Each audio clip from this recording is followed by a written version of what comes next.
Pangaea, Panthalassa, ये सभी क्या है, इसकी चर्चा कर चुके हैं कल के सेशन में, कर चुके हैं। ठीक।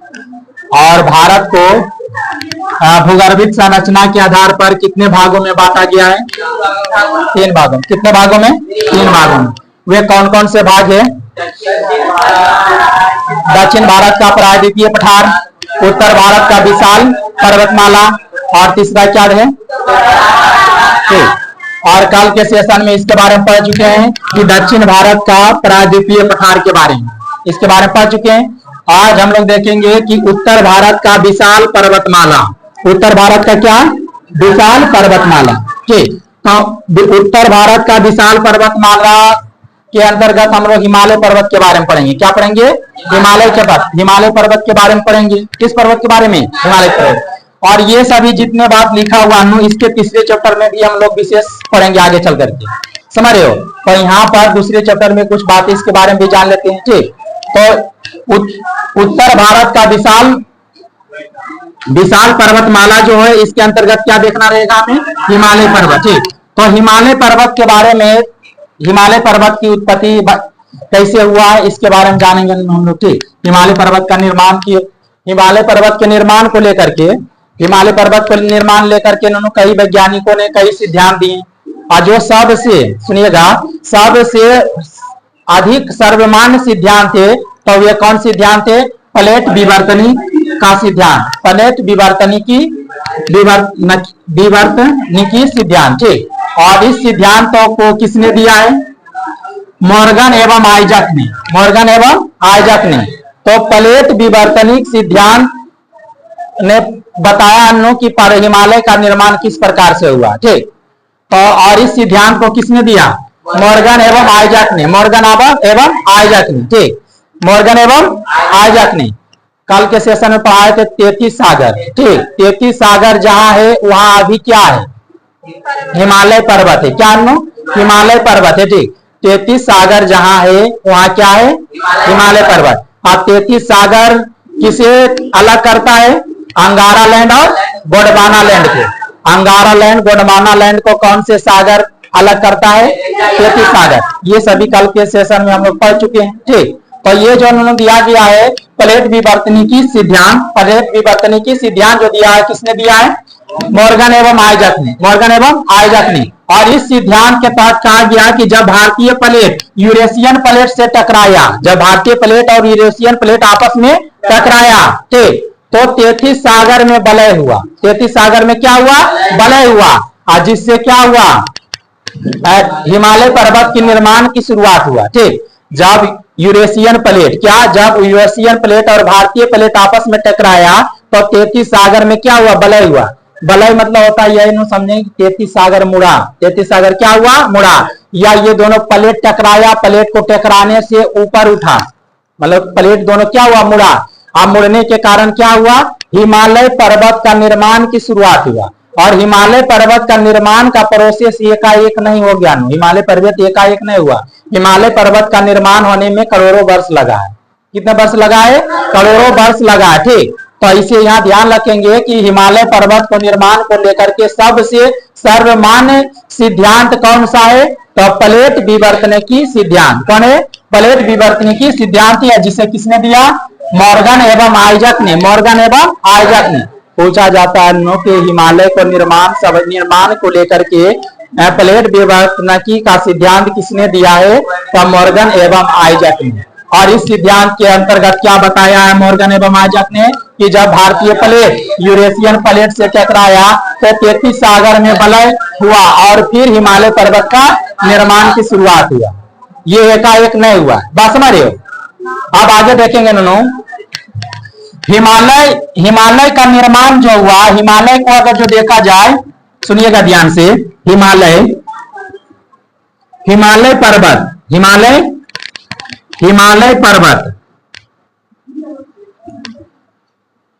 हिमालय पर्वत को भौगोलिक आधार पर कितने भागों में बांटा गया है? 4 भागों में, भौगोलिक आधार पर। ठीक। कितने भागों में बांटा गया? 4 भागों। एक देखिएगा ट्रांस हिमालय, क्या आएगा? Trans Himalaya, trans Himalaya. ठीक। ट्रांस हिमालय, और बाकी इन लोग कौन, बृहद हिमालय, लघु हिमालय, शिवालिक हिमालय। ट्रांस हिमालय, बृहद हिमालय, लघु हिमालय, शिवालिक हिमालय। भौगोलिक संरचना के आधार पर हिमालय को कितने भागों में बांटा गया है, 4 भागों में, ठीक। लेकिन देखा जाए नो तो ये ट्रांस हिमालय जो है ये मुख्य हिमालय पर्वत का हिस्सा नहीं है। क्यों न, क्योंकि ट्रांस हिमालय का निर्माण हिमालय पर्वत से पहले हुआ। ट्रांस हिमालय का निर्माण क्या हुआ, हिमालय से पहले हुआ, इसीलिए हिमालय का मुख्य हिस्सा इसे नहीं माना जाता है, ठीक। तो हिमालय का मुख्य हिस्सा कौन कौन है, तो बृहद हिमालय, लघु हिमालय और कौन हिमालय, शिवालिक हिमालय। बृहद हिमालय, लघु हिमालय, शिवालिक हिमालय। तो इतना समझ चुके हैं। हिमालय का निर्माण को लेकर के प्लेट विवर्तनिकी का सिद्धांत किसने दिया है, तो मॉर्गन एवं आइजक ने। बोलिए ना, मॉर्गन एवं आइजक ने। तो प्लेट विवर्तनिकी का सिद्धांत किसने दिया है, तो मॉर्गन एवं आइजक ने, ठीक। और इस सिद्धांत के तहत इन्होंने बताया है क्या, कि जब भारतीय प्लेट यूरेशियन प्लेट से टकराया आपस में, या जब भारतीय प्लेट और यूरेशियन प्लेट आपस में टकराया तो 33 सागर में वलय हुआ। 33 सागर में क्या हुआ ना, वलय मतलब मुड़ना, वलय में क्या होता है, मुड़ना, ठीक। और 33 सागर में जब वलय हुआ तो वहां पर किसका निर्माण की शुरुआत हुआ, हिमालय पर्वत के निर्माण का शुरुआत हुआ, ठीक। और हिमालय पर्वत एकाएक नहीं हो गया। और एक चीज पूछा जाता है कि हिमालय पर्वत का निर्माण किस काल में हुआ, किस समय में हुआ, किस महाकल्प में हुआ है। महाकल्प मतलब यही समझना, कालखंड से, समय से मतलब है, ठीक। अभी जैसे कलयुग, अभी कलयुग है, त्रेता युग, द्वापर युग, ये सब युग, कई सारे युग समय को बांटा गया नहीं, ठीक। उसी प्रकार ये होता है, पहले करोड़ों वर्ष पहले काल हुआ करता था सेनोजोइक महाकल्प, ठीक। तो पूछा जाता है कि हिमालय पर्वत का निर्माण किस महाकल्प में हुआ है, तो सेनोजोइक महाकल्प में। किसमें हुआ है, सेनोजोइक महाकल्प, ठीक। कितना रहेगा, हिमालय पर्वत का निर्माण किस कल्प, महाकल्प में हुआ है, तो क्या बोलेंगे, सेनोजोइक महाकल्प, सेनोजोइक महाकल्प। और सेनोजोइक महाकल्प को के भी क्या होता है, इयोसीन कल्प में हुआ है क्या, बृहद हिमालय का निर्माण। बृहद हिमालय का निर्माण किस कल्प में हुआ है, तो इयोसीन कल्प में, ठीक। और फिर मायोसीन कल्प में लघु हिमालय का निर्माण हुआ। लघु हिमालय का निर्माण किस कल्प में हुआ, किस युग में हुआ, किस काल में हुआ, तो मायोसीन कल्प में, ठीक। और फिर शिवालिक हिमालय जो है क्या है, शिवालिक हिमालय प्लायोसीन कल्प में हुआ। किस कल्प में हुआ है, प्लायोसीन कल्प में हुआ। समझ रहे बात को। तो इस तरह से देखा जाए तो हिमालय के मुख्य हिस्सा कौन कौन से है, तो ये 3 हिमालय के मुख्य हिस्सा कितने हैं, 3 है। कौन कौन, बृहद हिमालय, लघु हिमालय और शिवालिक हिमालय। सबसे पहले जिस प्रकार आप लोग को बताया गया था कि भारत का सबसे प्राचीनतम स्थलाकृतियां कौन है, तो दक्षिण भारत का प्रायद्वीपीय पठार। आप लोग को बताया गया नहीं, कल के सेशन में बताया गया था कि सबसे पहले भारत के कौन से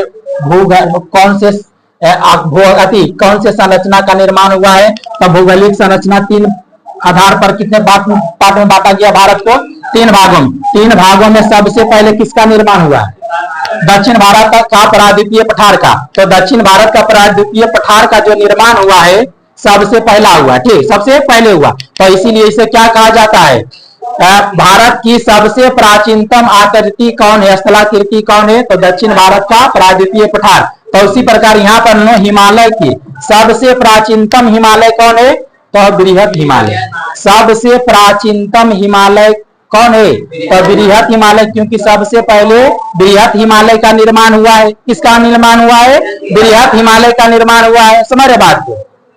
और उसके बाद सबसे बाद में हुआ शिवालिक हिमालय का निर्माण, ठीक। तो इसीलिए कह सकते हैं सबसे आधुनिकतम और नवीनतम हिमालय कौन सा है, तो शिवालिक हिमालय। कौन है, शिवालिक हिमालय।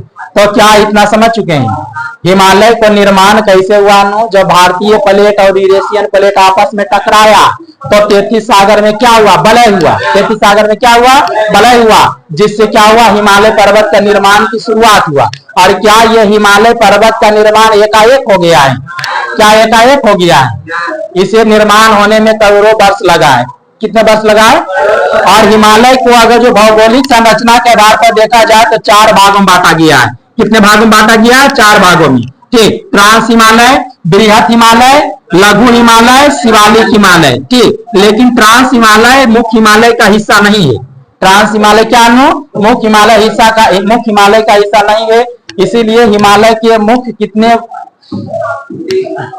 हिस्सा है? मुख्य हिमालय का कितने हिस्सा? 3 गो, बृहत हिमालय, लघु हिमालय, शिवालिक हिमालय। क्या इतना तक समझ चुके हैं?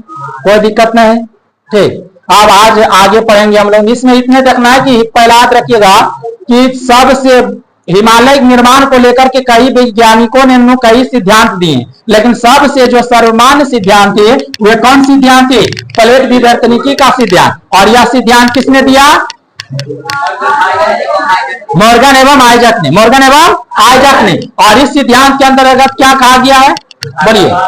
जब भारतीय प्लेट यूरेशियन प्लेट से टकराता है तो 33 सागर में बलय हुआ। 33 सागर में क्या हुआ? बलय हुआ, जिससे हिमालय पर्वत का क्या हुआ? निर्माण की शुरुआत हुआ। ठीक, इतना बात रहेगा। और पूछा जाता है हिमालय पर्वत का निर्माण किस महाकल्प में हुआ है? तो सेनोजोइक महाकल्प में। किस महाकल्प में हुआ? सेनोजोइक महाकल्प। और ये सेनोजोइक महाकल्प के कुछ कल्प है, युग है। ठीक, तो सेनोजोइक महाकल्प के इओसीन कल्प में किस हिमालय का निर्माण हुआ? बृहत हिमालय का। फिर सेनोजोइक महाकल्प के मायोसीन कल्प में किसका निर्माण हुआ? कौन सा हिमालय का निर्माण हुआ? लघु हिमालय का निर्माण हुआ। फिर सेनोजोइक महाकल्प के प्लायोसीन कल्प में किस हिमालय का निर्माण हुआ? शिवालिक हिमालय का निर्माण हुआ। क्या इतना तक समझ चुके हैं? और हिमालय के बारे में और पर्वत के बारे में तीसरे चैप्टर में विशेष रूप से पढ़ेंगे। अभी आप लोग इतना समझ चुके हैं?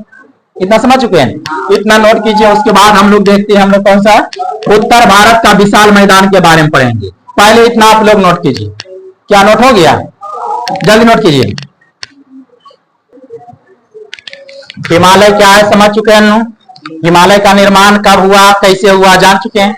किस सिद्धांत के तहत हिमालय का निर्माण? सबसे बेहतरीन सिद्धांत कौन था? प्लेट विवर्तनिकी सिद्धांत है। किसने दिया था? ये किसने दिया था? मॉर्गन एवं आइजक ने। और ये जो है हिमालय पर्वत का निर्माण किस महाकल्प में हुआ है? किस महाकल्प में हुआ? सेनोजोइक महाकल्प में। किस महाकल्प में हुआ? सेनोजोइक महाकल्प। हिमालय पर्वत के कौन कौन से हिस्सा है? बृहत हिमालय, लघु हिमालय और शिवालिक हिमालय। समझ बात को। भूगर्भिक हिमालय को भी भूगर्भिक संरचना के आधार पर 3 भागों में बांटा गया। ठीक, कितने भागों में? 3 भागों में। वे कौन कौन से 3 भाग है? तो बृहत हिमालय, लघु हिमालय और शिवालिक हिमालय। ये चीजें चर्चा कर चुके हैं। अब हम आगे देखते हैं हम लोग क्या कि उत्तर भारत का विशाल मैदान। उत्तर भारत का क्या? विशाल मैदान। ठीक, इसे समझने के लिए समझते हैं इस बात को पहले। ये जो है उत्तर में विशाल मैदान है। सॉरी, उत्तर में सबसे उत्तर में देखा जाए तो विशाल पर्वतमाला है। और इसके अंतर्गत क्या पढ़े हम लोग? हिमालय पर्वत के बारे में देख चुके। ठीक, अब हम लोग देखेंगे यहाँ पर क्या देखना है हम लोगों को कि उत्तर भारत का विशाल मैदान। उत्तर भारत का विशाल मैदान को समझना है। ठीक, उत्तर भारत का विशाल मैदान। तो हम लोग इसे समझेंगे कि इधर सिंधु नदी इधर बहती है। क्या? सिंधु नदी। और इधर क्या है? ब्रह्मपुत्र नदी।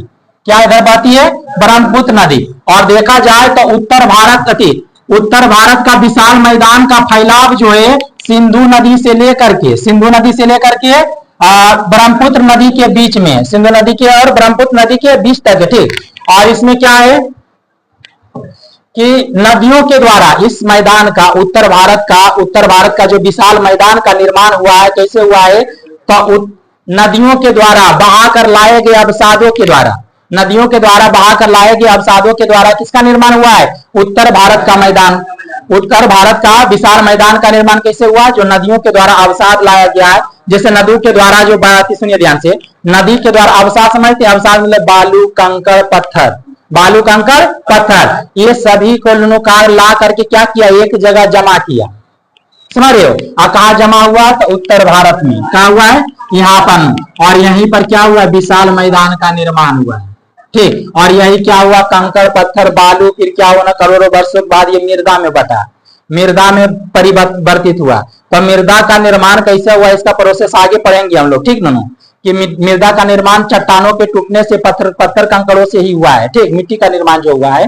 समझ बात को? तो ये चीजें हम लोग देख चुके हैं। तो उत्तर भारत का विशाल मैदान का निर्माण कैसे हुआ है?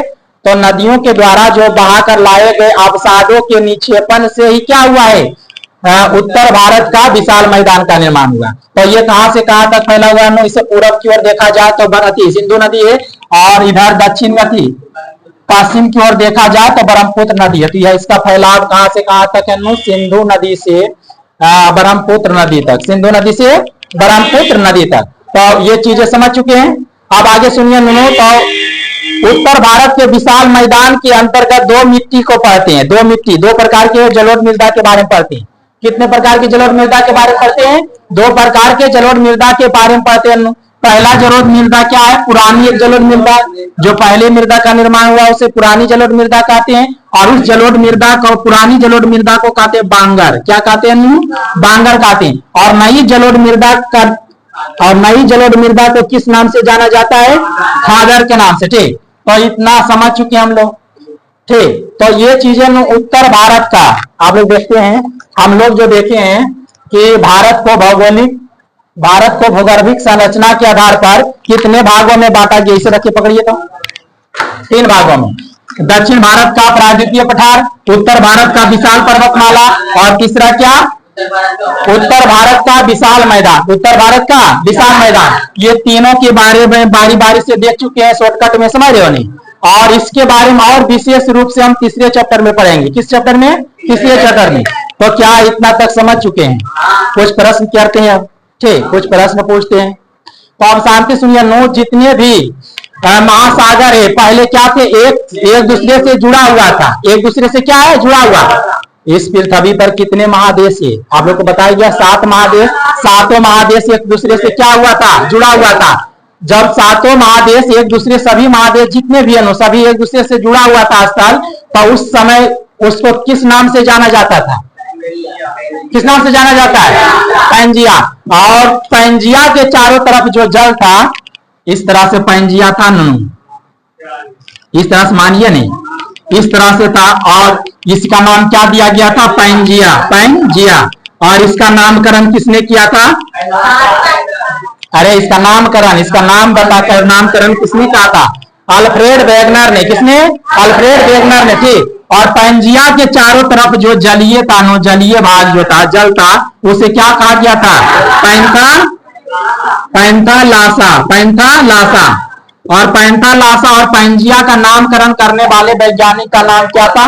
Alfred Wegener. और आप लोग को बताया गया था कि पैंजिया के अंतर्गत आंतरिक क्रियाएं हुआ तो ये कितने भागों में विभाजित हुआ? 2 भागों में बटा। और 2 भाग, एक भाग उत्तर की ओर गया, एक भाग दक्षिण की ओर। समझ, एक भाग उत्तर की ओर किसका? एक भाग दक्षिण का ओर। ठीक। तो उत्तर की ओर जो भाग है उसका नाम क्या है? अंगारा लैंड। आगा लैंड ने बोली, अंगारा लैंड। क्या है? अंगारा लैंड। और जो दक्षिण की ओर किसका था उसका नाम क्या था? गोंडवाना लैंड। ठीक। और फिर कई वर्षों के बाद, कई करोड़ों वर्षों के बाद फिर अंगारा लैंड और गोंडवाना लैंड दोनों में विभाजन हुआ। दोनों में क्या हुआ? विभाजन हुआ। तो अंगारा लैंड का जब विभाजन हुआ तो यूरोप महादेश, एशिया महादेश, उत्तरी अमेरिका, ग्रीनलैंड, ऐसी इन सभी का निर्माण हुआ। बात समझ रहे हो नहीं? ये विभाजित होकर, तो अंगारा लैंड के अंतर्गत कौन कौन से आते हैं? कौन कौन से महादेश? एशिया महादेश, उत्तरी अमेरिका, ग्रीनलैंड, समझ रहे हो? यूरोप महादेश, ये सब किसके अंतर्गत आता है? अंगारा लैंड। ये सब बता चुके हैं कल के सेशन में। जब गोंडवाना लैंड में जब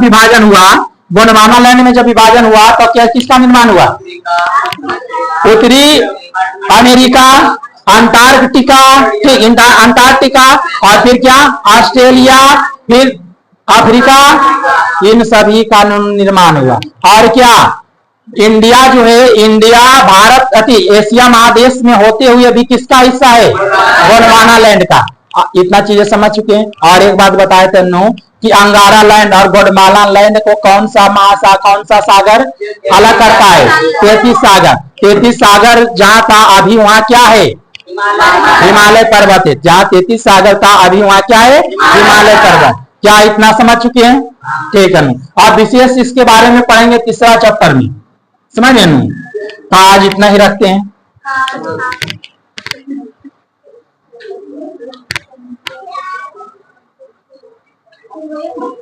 अब आगे सुनिए नु, जितने भी कुछ प्रश्न आप लोग के बोर्ड पर लिखा हुआ है इसे आप लोग बना करके आइएगा, ठीक। जितने भी प्रश्न है नहीं इसका आंसर सभी का क्या करके आना है, लिख कर करके आना है, ठीक। क्या सभी का से आंसर लिखा जाएगा? नहीं, सब का आंसर आप लोग दे सकते हैं। आप लोग पहला बोलिए नो, जो ये प्रश्न है कि महाद्वीपीय प्रवाह का सिद्धांत किसने दिया? Alfred Wegener. इसका नाम किसका क्या लिखेंगे? अल्फ्रेड वैगनर नहीं,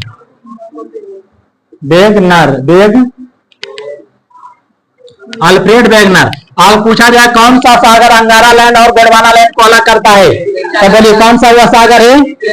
तैतीस सागर बोल देते हैं, लिख लीजिएगा आप लोग, 33 सागर। फिर नॉर्थ अमेरिका, एशिया, यूरोप किसके अंतर्गत आता है? बोलिए किसके अंतर्गत आता है? अंगारा लैंड। किसके अंतर्गत आता है?